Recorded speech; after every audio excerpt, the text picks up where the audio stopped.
YouTube recently launched its own A/B testing tool, the thumbnail ABC testing tool. And I've been using this tool for more than 2 weeks at this point. And being a professional data scientist, I feel compelled to make this video. Even though this channel is not about YouTube consulting, I'm an AI content creator, but I wanted to make this video, share how I have been benefiting from this ABC thumbnail testing tool and how you can also benefit, and what are the things that I do not like about this tool. To start with, I would like to explain what is this A/B testing. In fact, in statistics, we call this hypothesis testing. You come up with a hypothesis and then you want to see whether you can validate the hypothesis, or whether you can accept the hypothesis, or whether you can reject the hypothesis. In the same way, in any web technology, it is very critical and crucial to understand what the audience like. So how do we do it? Let's say our UX and UI team has come up with two options. One is to have a red color button here. The second one is to have a blue color button here. So what you would do, you would use some kind of tool to create an A/B test. This is the A version. This is the B version. It's called an A/B test and also called as a bivariate test. You have two variations. That's why it's called a bivariate test. When you have got more than two variations, you call it a multivariate test. So you have got two variations. And how do you test it? So you typically randomize your users and create them into two different groups without any sort of contamination. So you have got users, you separate the users into two different groups. Now this is a very critical part, the randomization.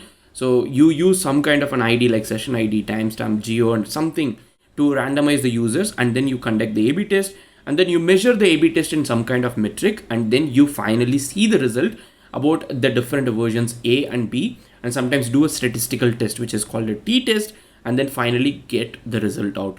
Now in terms of YouTube's context, I'll tell you how it works. So YouTube gives you three options to create three thumbnails: A, B, C. YouTube itself randomizes the user, shows your thumbnail different variants, calculates the watch time, not the CTR, the watch time. And based on the watch time, I mean combination of CTR and watch time, let's say, and then it will tell you who is the winner, and then it will show you the winner. Now, as simple as it is looking, you can use this tool to learn a lot more than just to understand which thumbnail is good. I'd like to quickly show you my latest result.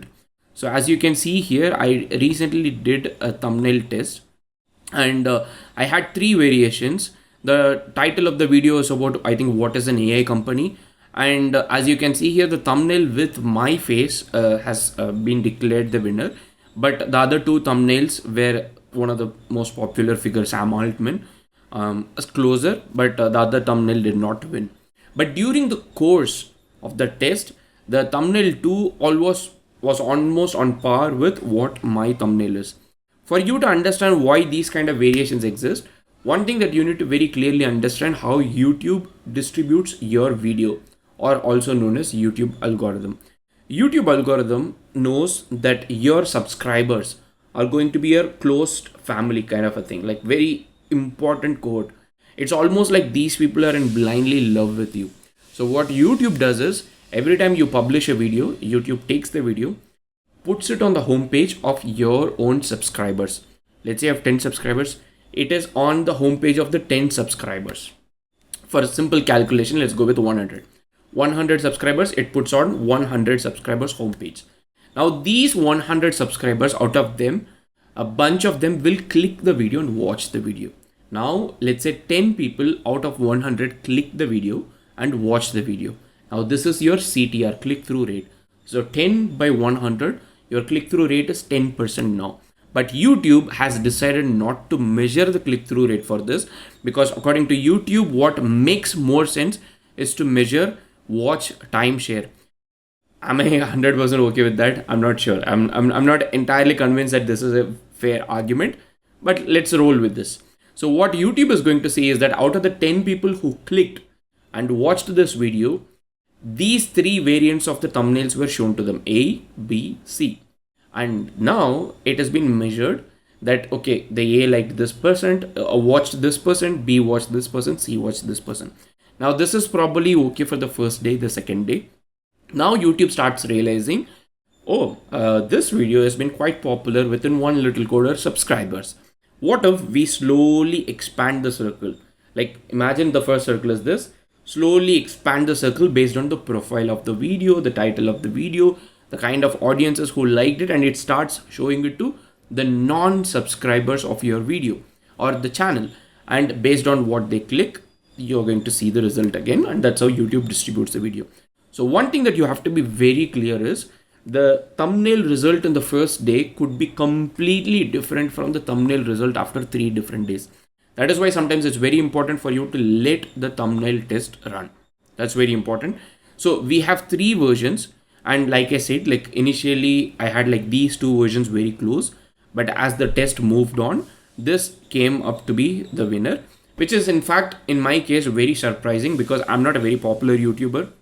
I almost thought that the initial clicks that I got was from my subscribers, and as the video started gaining more traction, I thought this thumbnail will start dropping, but this thumbnail will succeed. But here you go, you have a scientific experiment that actually proves that I was wrong. So what has happened here is that out of all the people who clicked these 3 thumbnails, 39% of the watch time came from this thumbnail, 30% of the watch time came from this thumbnail, and 29%, which is close to 30%, came from this thumbnail. And when does YouTube decide to conclude a test? When you have got huge difference between these 3 variations, then YouTube will understand, or in fact in statistics we have something called a confidence interval. When your confidence interval does not overlap, that means your test has produced a statistically significant result. I mean, I'm probably oversimplifying it. There are a lot more things like p-value in it, but when you have distinct separate, like one is very low, one is very high, YouTube at this point decides that your test has concluded, or your test could be concluded because we have a statistically significant result, which in this case is a clear winner. So this is how typically YouTube is doing the thumbnail testing. So what you can learn from this? I think for me, the most important thing is not to say what is the thumbnail that I should make, but to understand audience behavior. So I'm using this tool to more understand what kind of things my audience actually like. So every time I want to test thumbnail, I use a 2 approaches, 2-tier approaches, 2-step approaches. One is I create thumbnails with very different variations at the first. Let me show you the video, the thumbnail. The first time, what I do is I create thumbnails with very different pictures. Like for example, this, and probably I had this and this. So these were the thumbnails. I think I had like these 3 probably. So these are the thumbnails that I start with. I start with very different ones. I know like there are radical differences between these 3. Like one is with my face, the other one is with my face. But instead of asking like a question, what is an AI company, I'm actually showing the answer here and then something else. So I start with 3 different, radically different thumbnails. And as the test progresses, I try to understand what are the 2 thumbnails, or what is that one thumbnail that has the higher click-through rate. Then in the second level, what I do is I create closer variation of those thumbnails, and then I run the test again. So it's a 2-step test process. Once again, to be clear, the first step is to have 3 radically different thumbnails and understand what is the thumbnail that your audience are more catered towards, and then you go with that thumbnail closer 3 different variations. But again, it is very important for you to remember what I said at the start of the video, which is the initial days when you run this test after you immediately publish the video is going to be only your inner circle, like your subscriber circle. So your face might work very good with your subscribers, but not very good with, let's say, somebody who does not know your face. And that is where the quality of the thumbnail and what kind of elements are shown, how well it matches with the context of the video, and all these things play into come into the role. But I hope you get the idea about how I go with this 2-step system to maximize the thumbnail. What kind of learnings I get? So one of the learnings that I got, at least from this particular experiment, is I thought that when I have popular faces, that will increase my reach rather than having my own face, which is not a very popular face. I've got 70-ish thousand subscribers. I'm not a very popular figure. A lot of people don't even know my face because I don't show my face in a lot of my YouTube videos. People don't know me, even though they have watched my videos. So I naturally thought this will not help, but according to YouTube, this is what has helped in watch time. The second myth that I busted myself is do not have a lot of text. I've heard like almost every thumbnail advice saying that you should not have a lot of text, but I kind of felt like, okay, this is a format that could ideally work, even though this is not a very polished thumbnail, to be honest. But having a lot of text in this case particularly helped. What I do not like about this thumbnail test is that this is a thumbnail alone test. It gives me 3 variations, I'm happy with that, but this is a pure thumbnail alone test. If you see human psychology, we are not a thumbnail alone creature to click a video. Our brain couples thumbnail plus title, and then we click a video, we decide to watch a video. I hope sometime in the future that YouTube lets us do. There are external third-party tools that let you test both the title and thumbnail, but there is a reason why I do not like that kind of a tool, because like I showed at the start of this video, the true randomization is a very important aspect for any A/B testing. Otherwise, we call it this is a test that has been contaminated. So what other tools that cannot do true randomization do is they will show your thumbnail one variation, let's say on May 18th from 6 to 7 p.m.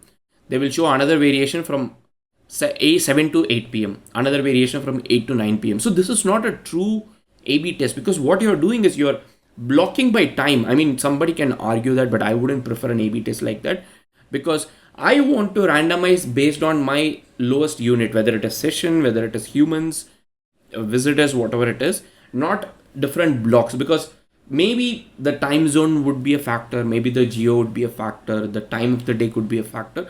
So that kind of a test has a lot of what we call as confounding variables that can influence the result.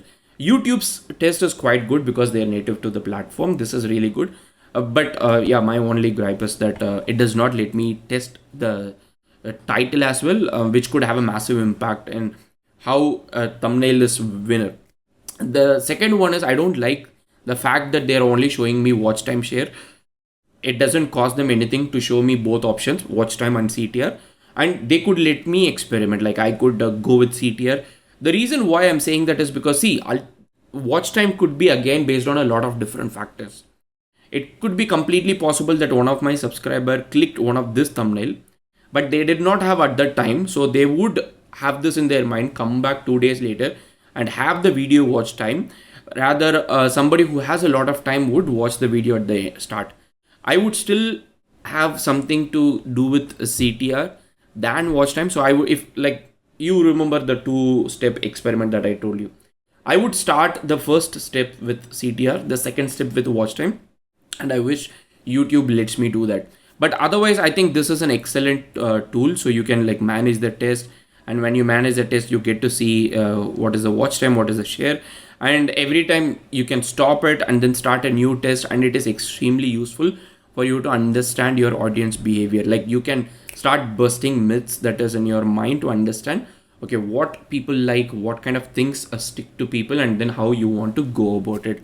Overall, I absolutely love this YouTube thumbnail testing, and since this tool has been launched, I've been like creating a lot of thumbnails and testing out different variations of what my audience like. To give you one more example, I can quickly show you another thumbnail. So I have got these 3 thumbnails. One is with my face, one is with my face, but one is without my face. So the way I'm expecting these 3 thumbnails to perform is like, okay, one, my face is like an authority there to show, okay, this should make people click and watch. The second one, maybe my face, but also the brand name is very important. And the third one is, okay, doesn't matter at all my face. I want to just see if the brand name and the brand template of what I'm covering can help in getting clicks and also watch time. So the next step of this video, what I would do is based on whatever the thumbnail that is closer to winning, I would pick that thumbnail and then I will create 3 different variations of it. Either change the font color, like for example, if this thumbnail wins, I would probably use this, remove myself from this, and then keep the brand name, because I want to see if this thumbnail was selected with more watch time because like my face helped people click, or because the brand value helped click, or because there is a contrasting image, or like there is like a CTA nudging image like tick mark. So I would do the second level test like that. I mean, you can do as much as you want, but the point here is that I'm absolutely obsessed with this tool, and it is making my YouTube journey more fun and also more meaningful to understand my audience and what kind of things that they like. And it is very important, like you are trying to understand two different things. One, you are trying to understand what your audience likes. One, you are trying to the second thing, you're trying to understand what the larger ecosystem within your space likes. And also, it's not just what they like and what they click, it is what they like, what they click, and what they end up watching for more time. And that is where I have some philosophical disagreements with what YouTube has done. But overall, this is an excellent tool. If you are my regular channel viewer, I'm sorry. This if this showed up on your feed, but I absolutely love the way YouTube has made a data scientist more curious. See you in another video. Happy prompting.